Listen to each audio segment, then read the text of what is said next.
చూద్దాం. సో వెలుగు దినపత్రికలో ప్రధాన వార్త చూసినట్లయితే తెలంగాణ మోడల్కు సహకరించండి. నాడు గుజరాత్ మోడల్కు ప్రధానిగా మన్మోహన్ తోడ్పాటు అందించారు. అదే రీతిలో మీరు కూడా మా రాష్ట్రానికి అండగా ఉండాలి. ప్రధాని మోదీకి సీఎం రేవంత్ రెడ్డి విజ్ఞప్తి. RRR మెట్రో విస్తరణకు పర్మిషన్ ఇవ్వండి. రీజనల్ రింగ్ రైలు ప్రాజెక్టును త్వరగా చేపట్టండి. హైదరాబాద్ టు బెంగళూరు హైస్పీడ్ కారిడార్ను అభివృద్ధి చేయండి. హైదరాబాద్ బెంగళూరు చెన్నై బుల్లెట్ ట్రైన్ కావాలనైతే వినతి.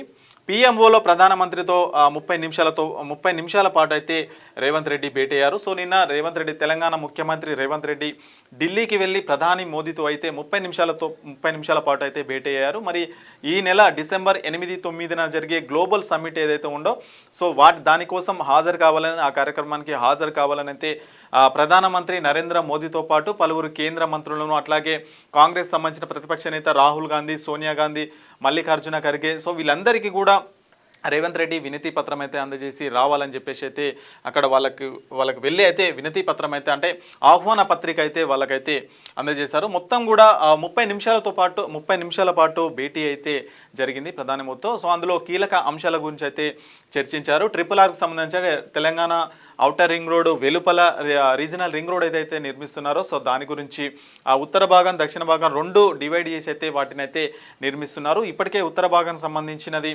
అది పనులు మొదలైనట్లుగా మనకైతే తెలుస్తూ ఉంది. ఇక దక్షిణ భాగం సంబంధించి పర్మిషన్ ఇవ్వండి, దానికి ల్యాండ్ అది చేయడానికైతే మరి వాటి కోసం పర్మిషన్ ఇవ్వండి, ఇలాంటి కొన్ని కీలక అంశాల గురించి అయితే చర్చించారు. అట్లాగే హైదరాబాద్ నుంచి బెంగళూరు హైస్పీడ్ కారిడార్ను అభివృద్ధి చేయాలని చెప్పేసి కూడా పలు అంశాలు అయితే అక్కడ చర్చించినట్లుగా తెలుస్తుంది. సో ఇంకో వార్త చూస్తే గ్లోబల్ సమ్మిట్కు రండి. ప్రధాని మోదీ, రాహుల్, సోనియా పలువురు కేంద్ర మంత్రులకు ఆహ్వానం.